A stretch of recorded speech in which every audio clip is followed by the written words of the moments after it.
Good afternoon everyone, welcome to Vertex Classes. आज मैं class 6 का क्लास 6 के अलजेब्रिक एक्सप्रेशन का वीडियो बना रहा हूँ और मैं क्लास बीएससी का ले रहा हूँ। ठीक है, तो एक छोटा सा टॉपिक है मैथ का अलजेब्रिक एक्सप्रेशन, जो क्लास 6 में कम ही मात्रा में है और इसको हमें समझना बहुत जरूरी है, क्योंकि ये ऐसा नहीं क्लास 6 में ही है और आगे इसके बढ़ते जाते हैं लेयर। तो लेयर बढ़ने का मतलब है कि अगर छोटी चीज नहीं पता होगा तो बड़ा चीज में कंफ्यूजन होगी, आपको बड़ी चीजों में कंफ्यूजन होगी और भी बड़े बड़े ऑपरेशन जो होंगे इससे रिलेटेड वो करने में दिक्कत होगी। तो मैं एकदम शॉर्ट से आपको अच्छे से समझाता हूँ। ओके, मैं कहूँ देखिए जैसे अलजेब्रिक एक्सप्रेशन को समझते हैं। ये अलजेब्रा का पार्ट है। आप लोगों को पता भी है कि मैथ में 3 पार्ट्स होते हैं, अरिथमेटिक, अलजेब्रा और ज्योमेट्री। मेन अभी तक 10 तक भी देखो तो यही सब पार्ट्स होते हैं। आगे बढ़ते हैं पार्ट्स और भी होते हैं, लेकिन अभी तक मेन ज्योमेट्री में मैथ को 3 भागों में बांटा गया है, अरिथमेटिक, अलजेब्रा और ज्योमेट्री। और तीनों में कोई ऐसा नहीं है कि कुछ मैथ का ही ऑपरेशन किया जाता है, मैथमेटिकल एडिशन, सब्ट्रैक्शन, डिवीजन और सब कुछ यही होता है मैथ का, लेकिन नाम की वजह से थोड़ा सा चेंजिंग आ जाती है। जैसे अरिथमेटिक में हम नंबर के साथ ये सब डील करते हैं, नंबर्स बस दिखाई देते हैं, और जहां नंबर की जगह पे अल्फाबेट वाले वर्ड्स, कुछ अल्फाबेटों को अगर हम एडिशन फॉर्म में, सब्ट्रैक्शन फॉर्म में कुछ उनके साथ ऑपरेशन करते हैं जो भी, तो ये सारे ऑपरेशन में क्या हो जाएंगे, वो अलजेब्रा में चले जाएंगे। ज्योमेट्री में फिगर के साथ हम मैथ को उसमें भी हम प्लस माइनस करते हैं, 90 डिग्री का एंगल बनाना, ये भी कैसे आप जानते हो कि ट्रायंगल के इंटीरियर एंगल का सम 180 होता है, तो ये बेसिकली प्लस उसमें भी किया जाता है, लेकिन हम फिगर के साथ इसको करते हैं, फिगर के साथ। ओके फिगर के साथ करते हैं। ओके, हाँ, तो ध्यान देने वाली बात है, अगर मैं कहूँ, अब बहुत ध्यान से समझिएगा, ध्यान दो इधर। अलजेब्रा किसे कहते हैं, तो मैंने बताया आपको, हम अल्फाबेट के साथ अगर हम मैथमेटिकल ऑपरेशन करते हैं अलजेब्रा होता है। ठीक है, जैसे हम उसमें हम लेटरों का यूज करते हैं, लेटरों का। और मैं सिंपल सा अलजेब्रा की बात अगर करूं तो आपके पास सिंपल सी भाषा, क्यों मैं अल्फाबेट का यूज करता हूं इसके बारे में बातचीत अगर करूं, क्यों सर। ओके, तो तो कैसे होता है, ठीक है। देखिए, अगर मैं कहूं कि आपके पास 4 गाउ है और 3 बुफेलो है, 3 बुफेलो है, तो इसका मतलब क्या है, इसका मतलब आप इस तरह लिखोगे, और इसको अगर बुफेलो के लिए y लिख दो अगर, और अच्छी बात है शॉर्ट में, अगर बुफेलो को स्टैंड कर रहा है y और काउ को स्टैंड कर रहा है x, काउ को स्टैंड कर रहा है x, तो 4x मतलब 4 गाय प्लस 3 बुफेलो 3y, इस तरह से लिखा जाए तो अच्छा लगता है। ठीक है, क्या लगता है, अच्छा लगता है। और ये यही तरीका है, आप ऐसे बोलो 7 गाय भैंस है तो कोई मतलब समझ में नहीं आएगा कि क्या बोल रहे हो, लेकिन मैं ऐसे बोलूं 3x, x stand for cow and y का y बुफेलो के लिए स्टैंड कर रहा है। ओके, तो इस तरह से हम बहुत सारे और कुछ ऑपरेशनों को समझते हैं। आपके पास मैच स्टिक्स है, क्या है, मैच स्टिक्स है, तो आप एक फिगर मैच स्टिक से मान लो इस तरह का कुछ बनाया, तो इसमें आप 3 मैच स्टिक का यूज किए हो, क्या किए हो, 3 मैच स्टिक का यूज करो। मैं कहूं कि आप 10 इसी तरह का फिगर बनाना है आपको, इस तरह के मैच स्टिक से 10 फिगर बनाने हैं, तो कितने मैच स्टिक का यूज करना, 30। वेरी गुड, क्यों, आपने मल्टीप्लाई किया। तो अगर मैं कहूं, सुनो, अगर मैं इसी को अल्फाबेट के फॉर्म में लिखूं, अल्फाबेट के फॉर्म में लिखूं, ठीक है, तो मैं लिखूं, अगर मैं इसको 3 into n लिख दूं, n is a natural number, 3 और n एक नेचुरल नंबर है, तो आप जितना चाहो बनाओगे, आपको मैचिस्टिक का पता चल जाएगा कितना लगेगा। जैसे n अगर 5 रहे तो कितने मैचिस्टिक का यूज हुआ है, 15। सिंपल सी बात है। तो यही एक अलजेब्रिक एक्सप्रेशन को जोड़ने का, करने का तरीका होता है, जिसको हम अल्फाबेट के हिसाब से समझते हैं।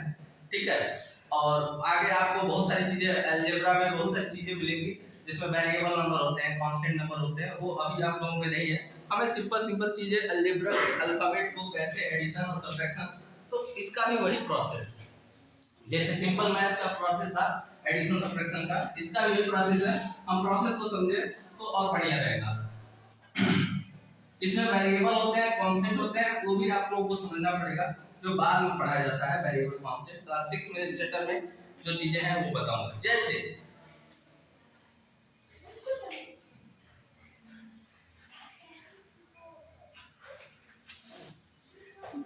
देखो एक क्वेश्चन है, सुनिए ध्यान दो। एक क्वेश्चन लिखा है the sum of literal number, hello ध्यान दो, the sum of literal x and a number 5। एक नंबर 5 है और लिटरल x है, यानी अलजेब्रिक वर्ड x है, तो इनका सम क्या होगा? तो आप इसका रिजल्ट लिखोगे x + 5, क्योंकि सम का मतलब प्लस। हाँ, अगर मैं कहूं कि x के साथ आप प्लस करो 5, कोई नंबर 5 के साथ, तो आप कैसे लिखोगे? x + 5, ठीक है। अगर मैं एक वर्ड लिख रहा हूं सब्ट्रैक्ट, इसमें मिस्टर शुभम सिंह, आप बताएंगे subtract 7 from literal y, subtract 7 from literal number y। Literal number कोई y है, उसमें से सब्ट्रैक्ट करना है 7, तो कैसे वर्ड बनेगा? y - 7। वेरी गुड, तो इसको हम लिखा जाएगा y - 7, सिंपल सी बात है। तो अगर मैं कहूं कि 3 time of literal number x, तब क्या लिखोगे? 3x। Very good. तो इस तरह से हम अलजेब्रा में ये सारे process multiply, divide, subtraction, addition सब कुछ का बनाते रहते हैं। Okay okay. डिवीजन में क्या करोगे? x divide by y is written as x divide by y is written as x upon y। Simple सी बात है, ये एक तरीका है डिवीजन। मल्टीप्लिकेशन में x मल्टीप्लाई बाय y तो x इंटू y, सिंपल भाषा में। तो ये सारी चीजें आपको x इंटू x है तो इसका स्क्वायर हो जाता है, x into x into x है तो x का क्यूब होता है, क्योंकि 3 टाइम इससे नंबर को कंटीन्यूअसली मल्टीप्लाई होता है तो उसकी वैल्यू क्या होती है? उसमें पावर उतना चढ़ जाता है, तो आप इसको जानते हो। हाँ, अब मैं इसके कुछ नंबर्स, कुछ क्वेश्चंस हैं उसको करेंगे। इधर देखिए,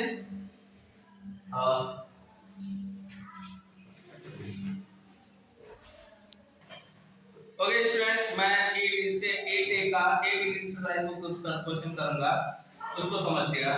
पहले का आंसर मैं दूंगा x इंक्रीज बाय 12। सिंपल सी बात है, इंक्रीज हो रहा है, एडिशन के फॉर्म में प्लस कर देंगे, तो इसका आंसर हो जाएगा x + 12। सिंपल सी बात है, x इंक्रीज बाय 12, x बढ़ रहा है 12 रूप से, तो इसमें अल्फाबेट को x + 12 के फॉर्म में ये हो जाएगा। y डिक्रीज बाय 7, y जो है 7 नंबर डिक्रीज हो रहा है, इसका मतलब y - 7 इसका आंसर हो जाएगा। ये पहले वाले का आंसर हो गया, ये दूसरे वाले का आंसर हो गया। सिंपल सी बात है, एक एक लाइन हो गया। तीसरा क्वेश्चन है the difference of a and b where a is greater than b। तो ध्यान देने वाली बात है, difference of a and b बोला है, और a और b का डिफरेंस में और एक और शर्त लिखा है कि a को ग्रेटर रहना चाहिए b से, तो a में से b को माइनस कीजिएगा, क्योंकि सिंपल सी बात है, डिफरेंस में जो ज्यादा होता है उसी को छोटे से माइनस करके डिफरेंस निकाला जाता है। सपोज करिए कि आप किसी दो बच्चे का एक एज है, तो उनके बीच का मैं डिफरेंस कैसे निकालूंगा? तो बड़े वाले में छोटे वाले को माइनस कर दूंगा, सिंपल सी बात है। उतना एज का डिफरेंस होगा, अलग-अलग एज के दो बच्चे हैं, तो जिसका एज ज्यादा होगा उसमें से छोटे वाले को माइनस कर दूंगा। तो इसीलिए कंडीशन दिया है कि a ग्रेटर है b से, तो a में से b को माइनस करना पड़ेगा। डिफरेंस का मतलब सब्ट्रैक्शन ही होता है, लेकिन ये ध्यान रखिएगा कि उसमें जो बड़ा नंबर होता है उसी को छोटे से माइनस किया, तो इसीलिए इसका आंसर तीसरे वाले का हो जाएगा a - b। सिंपल सी बात है, समझ लीजिए। तीसरी चीज, the product of x and y added to their sum. The product of x and y, तो x y का प्रोडक्ट क्या होगा? x y। Added to their sum, तो इनका सम क्या होगा x प्लस y। तो इन दोनों के प्रोडक्ट को हम इनके सम से अगर हम ऐड करें तो ये इस तरह का एक्सप्रेशन हो जाएगा। ठीक है, the product of x and y added to their sum, उनके प्रोडक्ट है उनको उनके सम को अगर ऐड किया जाए तो क्या होगा, ये ऐसा कुछ होगा। Okay, 1/3 of x multiply by the sum of a and b, तो a b का सम a plus b लिख देंगे। 1/3 of x by 3 को जो भी x by 3, 1/3 of x मतलब x by 3, ठीक है, और a plus b अलग है, इन दोनों को मल्टीप्लाई करने पे कैसा बन जाएगा, वो चौथा आंसर हो जाएगा। देखिए ये चौथा आंसर ये था, पांचवा आंसर की बात करें तो पांचवे के लिए दिया है क्या, 1/3 of x, x का 1/3 मतलब x by 3, सिंपल सी बात है, 1/3 से मल्टीप्लाई हो जाता है, उसके बाद से x by 3, ठीक है, 1/3 of x multiply by the sum of a and b, sum of a and b का मतलब a plus b को सम कर दो, अलग सिंपल सा अलजेब्रिक एक्सप्रेशन आपका आसानी से बन जाएगा, 2 मिनट का समय है, बहुत इजी है, आप लोग कर सकते हो। ऐसे बहुत सारे क्वेश्चंस हैं जिसको आप लोग कर सकते हैं। एक मैं सेकंड क्वेश्चन पे जाता हूं, ऐसे बहुत सारे क्वेश्चंस हैं जिसको आप लोग करिएगा, जो नहीं आएगा मुझे कमेंट में करके जरूर बताइए, मेरे वीडियोस को देखिए और जो भी क्वेश्चन में डाउट है उसको कमेंट करके पर्टिकुलर उस क्वेश्चन को मुझे बताइए। ओके।